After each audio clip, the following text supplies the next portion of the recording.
Ótimo dia, sejam todos muito bem-vindos, muito bem-vindas a mais uma manhã do nosso Diário Estoico, hoje dia 28 de dezembro. Dona Ana Coli, tô sentindo sua falta nos sprints, tá? Só para constar. Ótimo dia, Rodrigo, ótimo dia, Lucimar. Sejam todos muito bem-vindos, muito bem-vindas a mais uma manhã. Ótimo dia, Aline, ótimo dia, Roberta. Hoje nós conversaremos com quem? Vamos ver?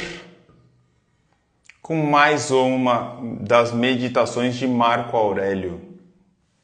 Acho que ele está terminando o ano, ele só está mandando meditação, que é para a gente refletir sobre o ano que passou. Bora lá? Hoje Marco Aurélio fala sobre ser lembrado. E eu já marquei logo a primeira frase. Tudo é apenas por um dia, tanto aquele que lembra quanto aquele que é lembrado. Faça uma caminhada pela Rua 41 em direção à bela biblioteca pública da cidade de Nova York, com seus majestosos leões de pedra. Ao subir pelo Library Way, passará por uma placa dourada incrustada no cimento, parte de uma série de citações de grandes escritores ao longo da história. Esta é de Marco Aurélio. Tudo é apenas por um dia, tanto aquele que lembra quanto aquele que é lembrado. A própria biblioteca foi projetada pelo escritório de John Marvin Carher, um dos arquitetos mais talentosos do século XX.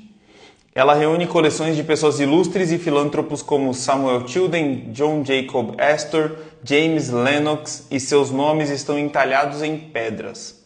Hoje, os direitos de nomeação vão para o gestor de fundos multimercados Stephen A. Schwarzman. A inauguração da biblioteca em 1911 contou com a presença do presidente William Howard Taft. Hoje ele está caprichando nos nomes, né? Do governador John Alden Dix e do então prefeito da cidade de Nova York, William J. Gaynor. As placas pelas quais você passa no caminho foram projetadas pelo excelente Greg Lefebvre. A citação de Marco Aurélio nos faz refletir. Chegamos. De quantas dessas pessoas nós ao menos ouvimos falar? Os envolvidos na história da biblioteca eram alguns dos homens mais famosos do mundo, mestres de seus respectivos ofícios, ricos além da imaginação em certos casos. Mesmo ao longo de Library Way, muitos dos autores famosos são desconhecidos para o leitor moderno. Eles se foram há muito tempo, como se foram as pessoas que se lembravam deles. Todos nós, inclusive Marco Aurélio, por cima do qual passam tantos outros pedestres inconscientes, duramos apenas um dia no máximo. Hoje nós vamos falar sobre você se preocupa com...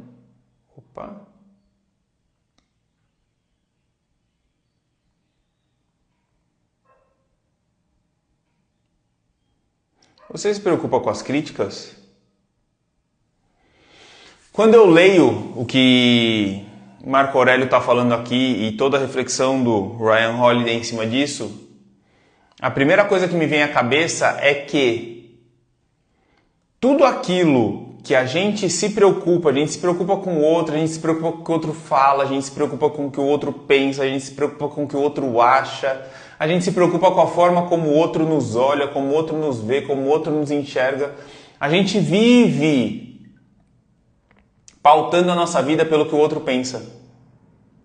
O que eu posso ou o que eu não posso é pautado pelo que o outro acha, pelo que o outro acredita, pelo que o outro defende. Eu vivo pelo outro, em resumo. É ele quem define o que eu posso e o que eu não posso fazer, quem eu posso e quem eu não posso ser, como eu ajo e como eu não ajo. E se eu não tomar cuidado, é o outro que vai definir o que é melhor para mim ou o que é pior para mim. Porque quando eu escolher algo que eu quero fazer, ele vai falar: acho isso aí, Thiago, isso aí não é ideal, não.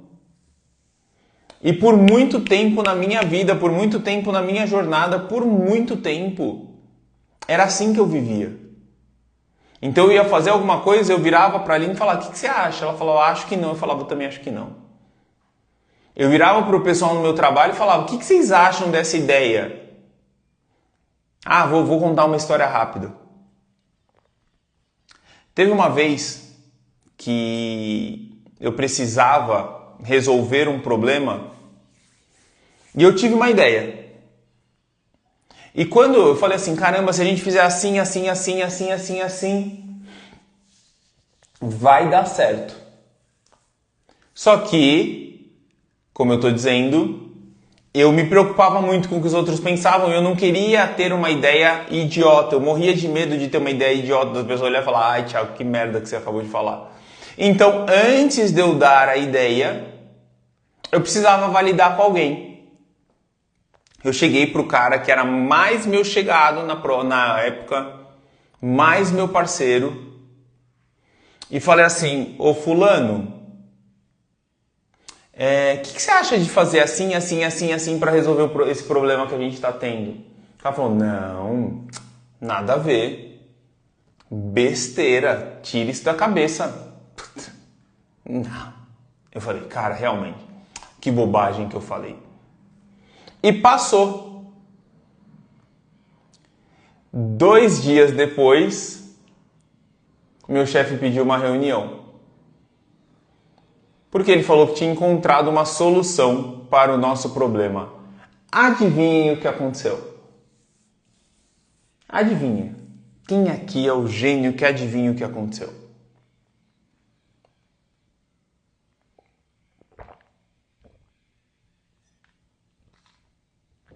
Quem aqui suspeita do que aconteceu?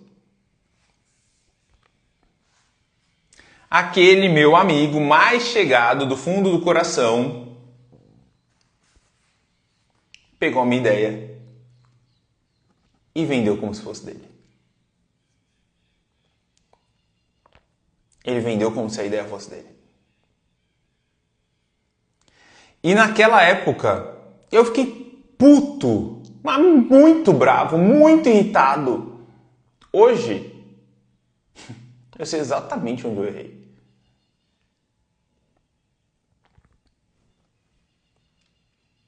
Por quê?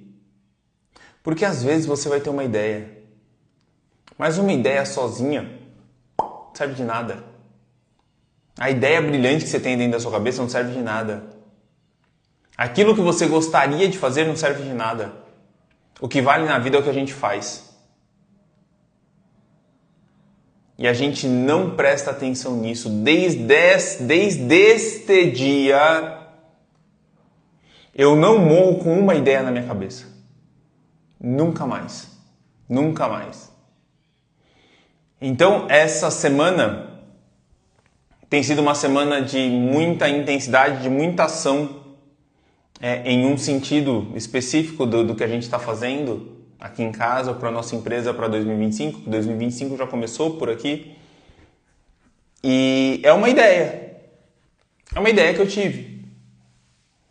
E eu nunca mais vou guardar essa ideia, nunca mais vou guardar ideias para achar como deveria ser, como eu gostaria que fosse, ou eu nunca mais vou... Cara, eu vou aplicar minha ideia. E se ela for ruim, beleza, eu largo ela no meio do caminho.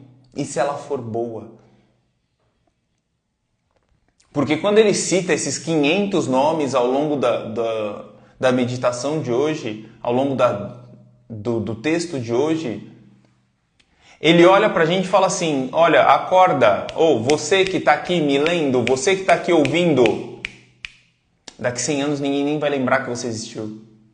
Ninguém nem vai lembrar das merdas que você fez. Ninguém nem vai lembrar das coisas erradas que você fez. Por quê? Porque as pessoas que vão lembrar de você também já vão ter ido. Então a casa que você tem, as coisas que você tem, aquilo que você fez, cara, vai embora. Por que você se preocupa tanto com o que o outro pensa? Por quê? Por que isso é um fardo tão pesado? Por que isso precisa ser um fardo tão pesado? Por que isso está te travando de fazer aquilo que você deveria fazer ou aquilo que você gostaria de fazer? Por quê?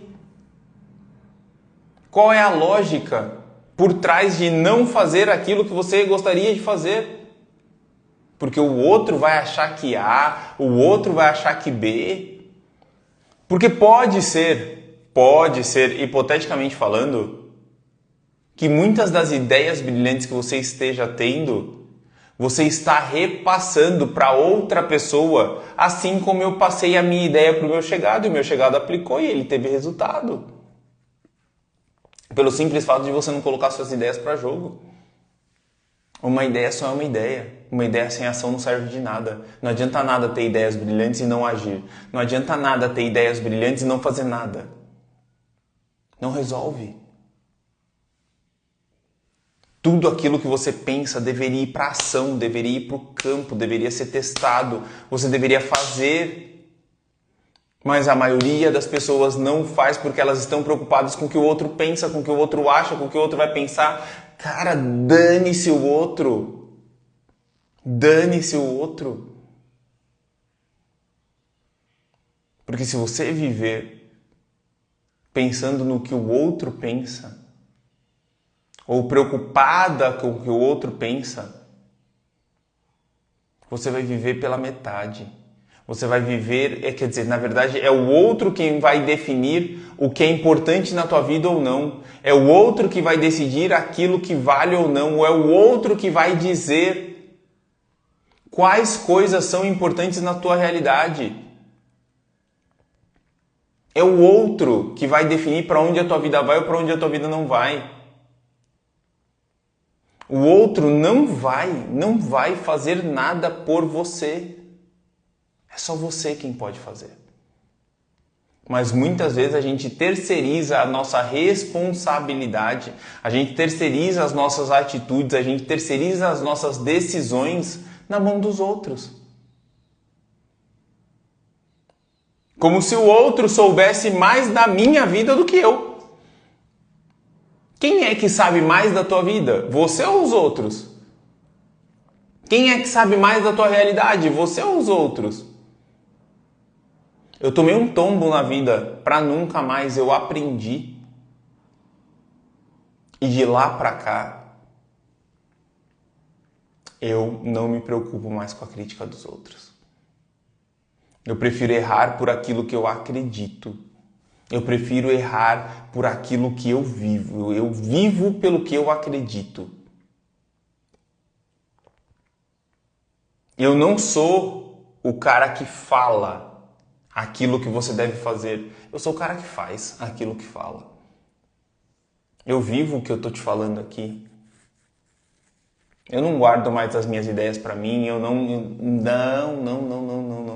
Eu não tô te falando que é porque Marco Aurélio disse isso.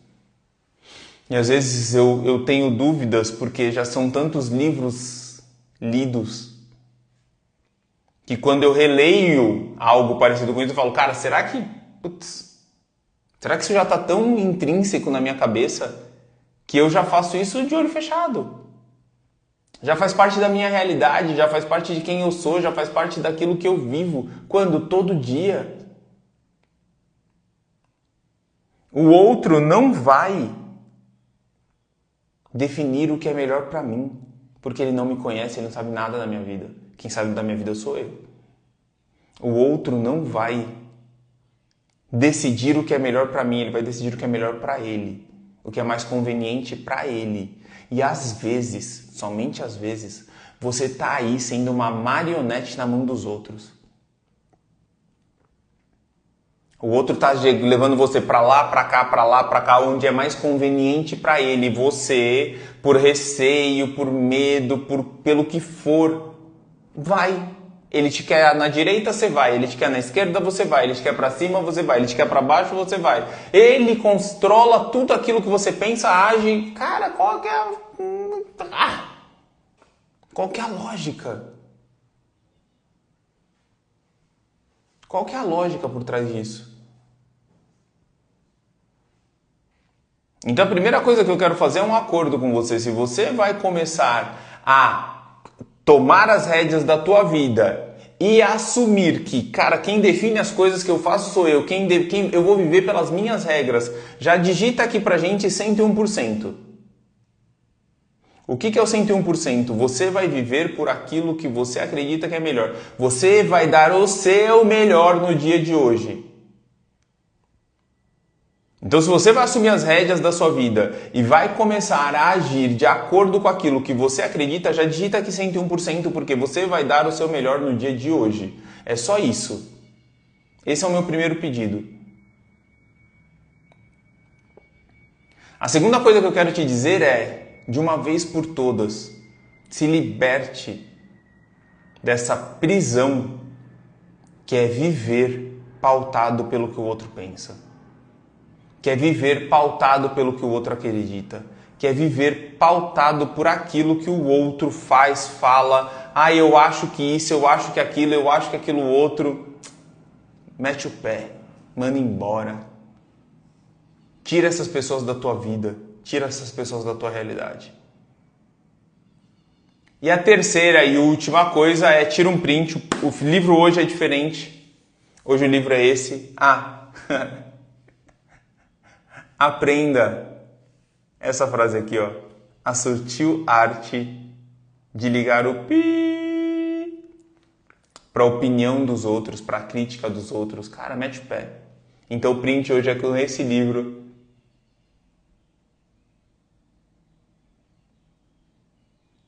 Que é o livro que quem faz parte do Rota vai ouvir a resenha agora.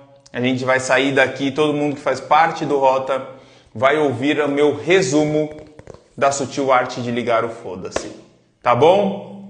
Para você que não é do Rota, o que você está fazendo na vida? Por que você não tá? Essa é uma pergunta interessantíssima.